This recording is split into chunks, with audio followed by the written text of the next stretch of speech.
Y a nadie le gusta ser portador de malas noticias, pero la próxima semana la bencina tendrá una nueva alza, promedio de 11 pesos por litro. El incremento sería el sexto consecutivo y algunas voces han insistido en el llamado a eliminar de una vez y para siempre el impuesto específico a los combustibles. Queremos analizar este tema y para eso nos acompaña el gerente general de la consultora Falcon, Daniel Contreras. Buenos días, Daniel. Buenos días, Paola. ¿Se vino en bicicleta o se vino en auto? En auto. Está difícil la cosa, ¿eh? Sigue subiendo. Uno se asombra a veces de la pasividad con que nos tomamos estas cosas los chilenos. Sabemos que hay otros países vecinos en que esto sería un escándalo, la gente saldría a reclamar y nosotros un poco más quizás resignados vamos viendo cómo suben y suben y suben los precios. Claro, los colectiveros ya están anunciando que van a tener que subir los precios porque si no, no hay negocio. Pero ¿hasta cuándo podemos esperar que siga ocurriendo esto, Daniel, y por qué? Porque es un tema básicamente de política comercial, como está definido, y está comúnmente aceptado. Si tú hicieras el símil con cómo es la formación de precios en ir a comprar un zapato a una multitienda, nadie te diría, este zapato subió esta semana porque subió el cuero en Argentina, porque subió la manufactura en China, y lo etcétera. bonito sería que si me contestaran eso, tengo 200 otros proveedores para que me den zapatos. Bueno, una de las razones por las que pueden sostenerse estas alzas de precios y esta política comercial es porque la formación de precios de las gasolinas no está en competencia. Exacto. Está hecho por un proveedor dominante, que es el que tiene los únicos activos de refinación en Chile y que domina el mercado de las gasolinas. La Empresa Nacional del Petróleo, sí. ENAP. Ahora, no solamente eso, me imagino también que, bueno, no sé cómo, no conozco las curvas de elasticidad de demanda de los zapatos, pero no es muy elástica tampoco nuestro consumo de benzina. No, porque el consumo es un bien de consumo inmediato, de primera necesidad, que incide fuertemente en tu presupuesto, por lo tanto se nota mucho la diferencia. El zapato tiene un cierto grado de amortiguación, el zapato como símil de cualquier otro bien de consumo. Un grado de amortiguación de cuando tú lo consumes, tú puedes administrar un poco más esa demanda. Daniel, cuando nos toca aquí comentar las noticias, muchas veces decimos, bueno, ha subido el precio del crudo en el Golfo de México y a eso se atribuye el alza. Pero acabamos de decir que no es tan así, lo decía usted al principio de la entrevista, que en realidad no tiene tanta injerencia en la subida del crudo. Bueno, el crudo, si uno aplica la política comercial, más bien los productos derivados del crudo inciden en el alza de la última semana del orden de 12 pesos, mientras que la variación del dólar, que es bastante menos volátil que los productos, del orden de los centavos de pesos chilenos. Por lo tanto, sí, pega mucho más fuertemente el precio de referencia que se usa para la política comercial. Pero la verdad es que el crudo con el que se refina no viene del Golfo, viene en 92% de Sudamérica, en 2% de Chile, solo el 6% de lo que ENAP refina viene de una zona que está fuera de la cercanía de Chile. Y a propósito de fuera de la cercanía y lo que cuesta además en benzina y otras cosas traer la propia gasolina, quería preguntarte, Daniel, ¿cómo se compone este precio? Sabemos que está llegando a 900 pesos, digamos, para hacerlo fácil.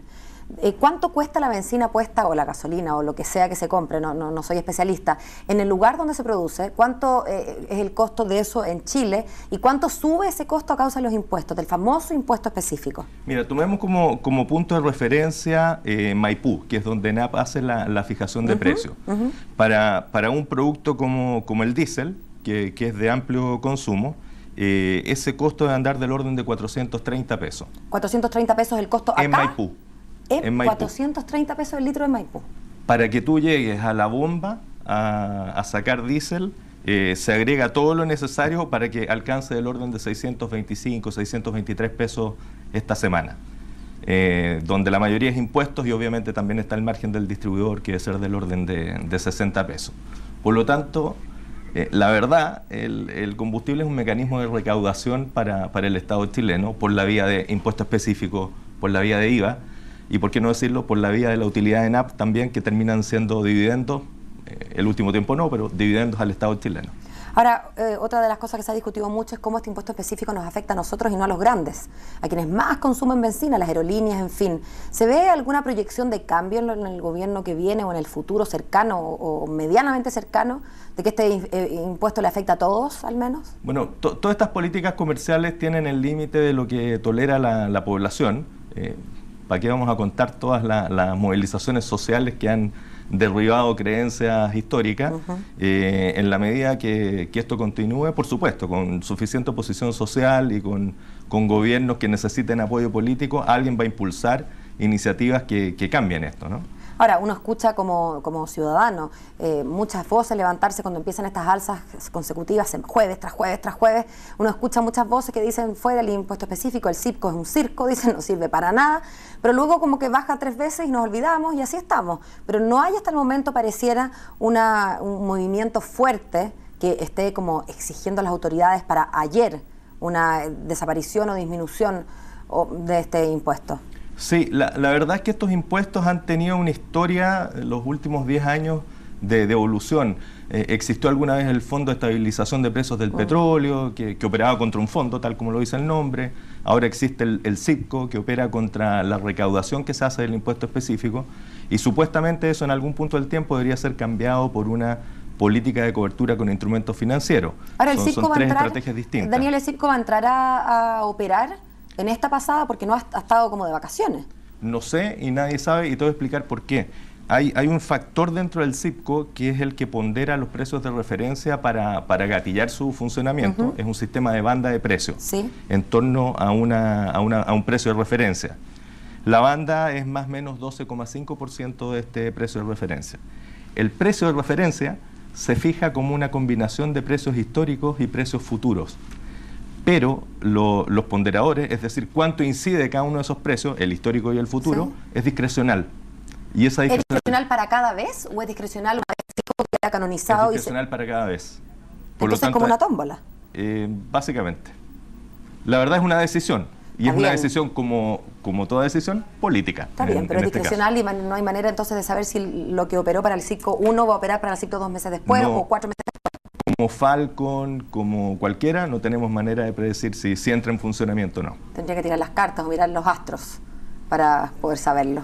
Oiga, Daniel, tengo una última consulta, no alcancé, porque es un cuestionamiento, una consulta que me hace un tuitero, no alcancé a confirmarlo, pero me hace sentido lo que me pregunte, si los datos no son exactos, igual creo que vale la pena plantearlo. Él me dice que hace 5 años, Paola, el dólar estaba a 700, el barril de crudo estaba a $140 y estamos pagando 720 pesos por la benzina.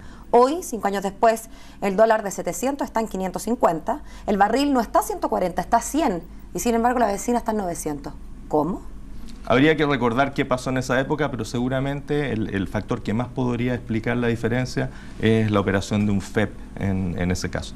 Daniel, entonces no hay esperanzas de que esto se morigere al menos en el mediano plazo. Tal como tú dices, la verdad es que son cosas que en la medida que pase el tiempo y las alzas pasen a bajas, todos nos vamos a olvidar.